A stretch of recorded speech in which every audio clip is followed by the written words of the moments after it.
Hi, and welcome. Season 2 of Blazing the West begins.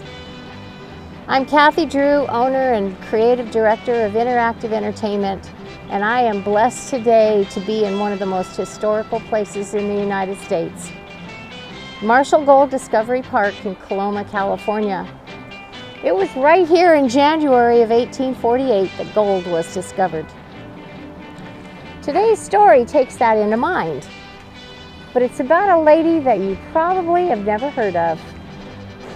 Elizabeth Jane Cloud Wimmer came to California in 1847 from Missouri in a wagon train like most 49ers did. But when she arrived, she set a different course of history. And I'm thrilled today to introduce the story to you of Jennie Wimmer, the woman who verified the gold.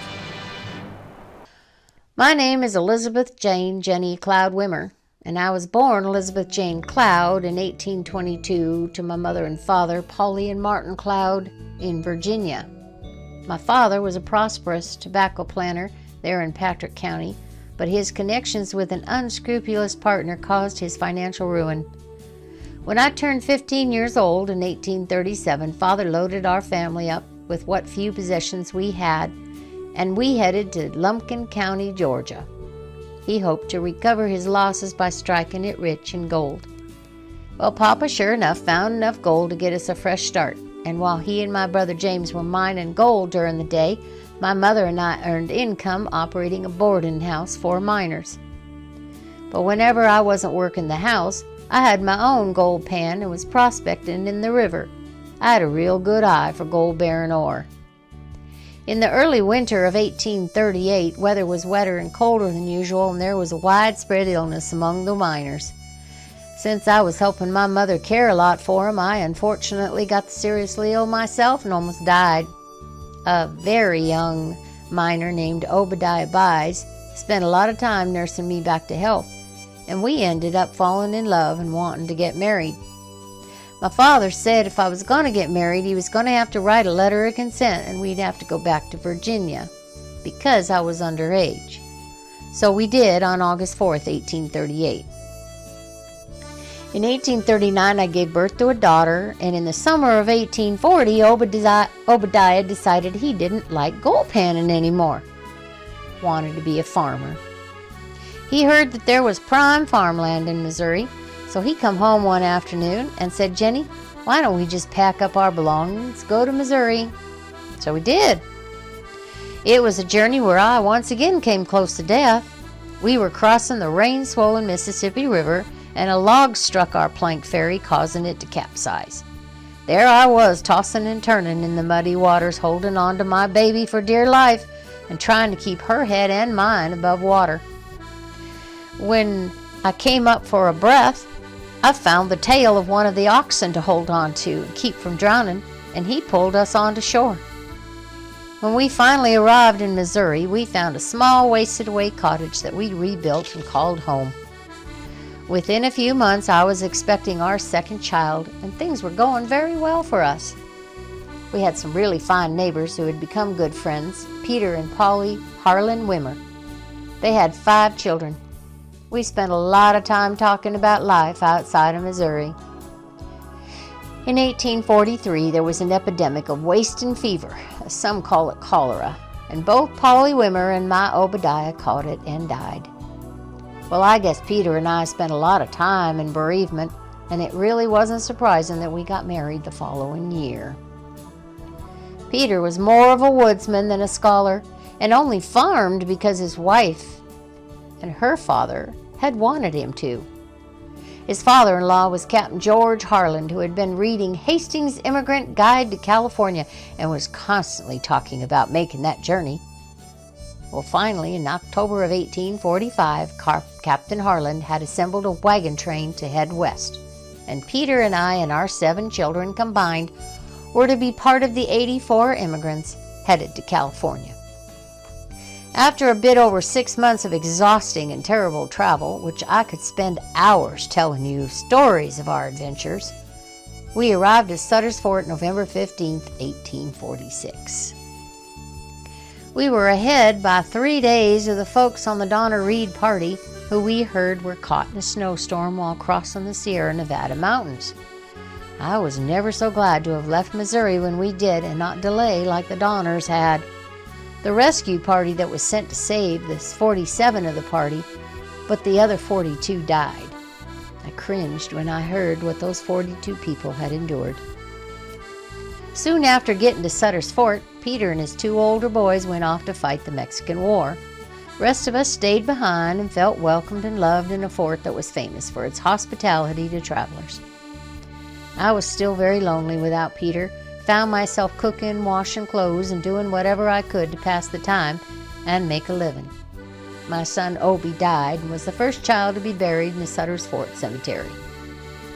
It was a few weeks after that Peter came home, but he was injured from a wagon that had tipped over on the road carrying a cannon. Captain Sutter was kind enough to hire him to help with building his flour mill to grind all the wheat that Sutter owned. But the captain needed more lumber than he actually had, so he went into partnership with a wheelwright by the name of James Marshal and asked him to go scout out a suitable location to build a sawmill along the river where the timber could be sent downstream to the fort. Well, James Marshal came back with reports of a well-timbered valley on the South Fork of the American River about 50 miles east of Sutter's Fort. The Indians living there called it Kulama. As foreman, Marshal hired a crew of 13 Mormons who had returned from the war and some local Indians, and he asked Peter to be his assistant and put him in charge of the Indians digging the mill trace. Mr. Marshal employed me as the camp cook. Peter and our 16-year-old son went in the advance party with Marshal, while the rest of us followed in 2 ox carts loaded with the tools, equipment, and food supplies. We arrived in Kulama around the 1st of September, I believe it was, 1847. The Indians had built us a nice warm cabin, but I wasn't happy about cooking over a crude, unvented open fire pit inside my cabin where the smoke was intolerable. I was able to do most of my cooking outdoors as long as the weather permitted, but when that cold weather set in, however, I was forced to cook inside. Well, the mill hands built a stone chimney for me, but there was an antagonism developing between me and the Mormon workers, who kept accusing me of saving the best portions of food for my own family. Well, that was their own fault. They were always late for meals.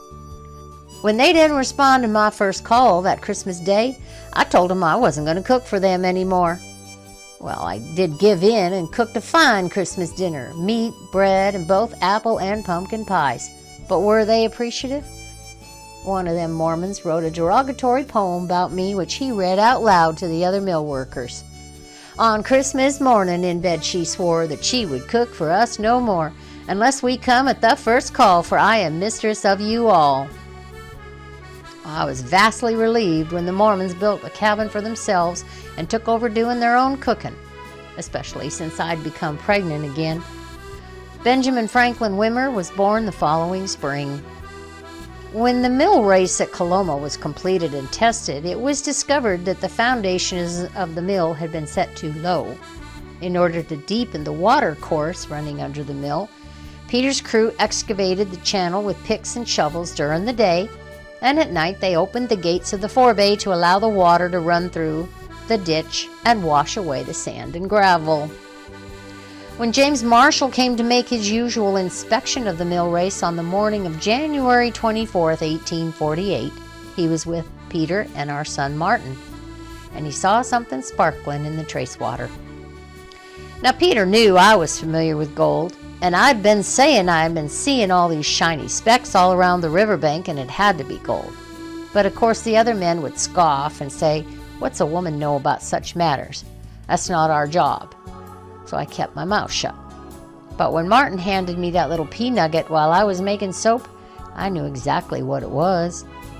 I told Mr. Marshal and Peter that I'd throw the nugget into my lye kettle, and if it was gold, it will be gold when it comes out. We left it in that vat of caustic potassium carbonate all night, and at breakfast the next morning when I pulled it out, it was still gold. Well, there was a lot of jubilation and dancing in our cabin, and Mr. Marshal ran out to tell the others. He said to all the workers, "Hey boys, by God, I think we've found a gold mine, but let's not tell anyone." Well, that was the beginning of the end. The boys weren't convinced, and they urged Marshall to make the 54-mile ride down to Sutter's Fort, where John Sutter was sure to have the tools to make a valid assay. Well, I get that I was a woman and looked at as being unintelligent, but it really made me angry to see Mr. Marshall climb into the wagon and head off in the blinding rain. I have no doubt that it was that trip that led to the promises being broken and our small village of Coloma turned into a nightmare. Of course, it also didn't help that Mr. Brannon from San Francisco, one of the Mormons, arrived one day bringing supplies for his men, and my youngest was bragging about the gold that Mr. Marshall had found. Well, prospectors from 3 neighboring states descended with their picks and shovels throughout 1848, and by 1849 the gold rush had begun.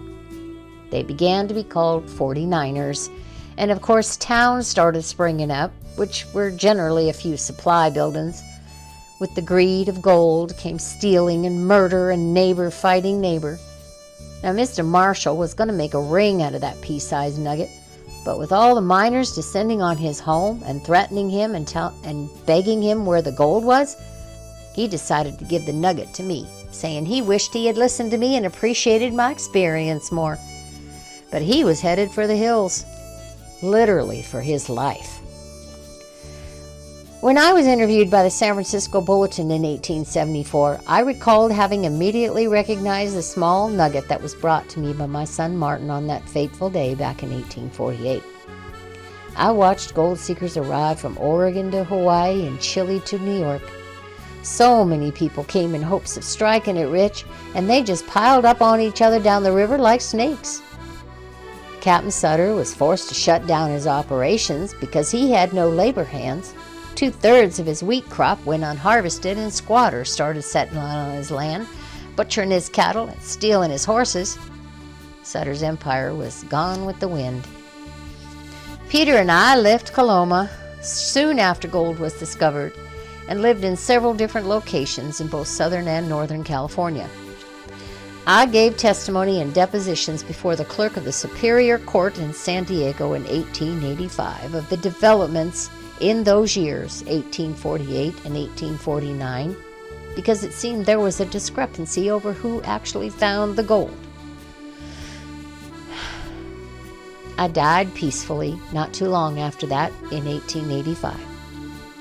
Peter died in San Luis Obispo County on August 17, 1892. His obituary stated, "Deceased was at a time considered wealthy, but like good many more 49ers, was too liberal for his own good." The nugget Marshall gave me and called the Wimmer nugget eventually ended up in the Smithsonian Institute, donated by one of my descendants. Now, one last thing before I close. As a woman who was criticized for my intelligence and undermined and ignored by many, I was instrumental in not only starting the California gold rush, but the Colorado gold rush. Because you see, I wasted no time in writing letters to my friends back in Georgia about the gold at Sutter's Mill, and the Lumpkin County miners arrived well ahead of the majority of the other gold seekers, and their experience gave them the advantage over others who were ignorant on how to find it. It was also the prospecting they did in the Rocky Mountain region while they were on their way to California that led them to return. And they made their big strike, starting the gold rush in what would become the state of Colorado. Now, I may not have made it into California history books, though I heard I did end up in the Georgia history books. And my story may not be told by historians, but I'm Jennie Wimmer, and I thank you for listening to my story. Hi, I'm Kathy Drew with Interactive Entertainment, and I've been portraying Jennie Wimmer for the last couple of years. I'm also a docent here in Marshall Gold Discovery Park in Coloma, California. It's been my pleasure to present Jennie's story this morning to you. And I want to thank you for continuing to follow us on Facebook and Instagram. To me, it's important not only to keep entertainment out there, but to keep the educational piece as well. History is important. Thanks for watching.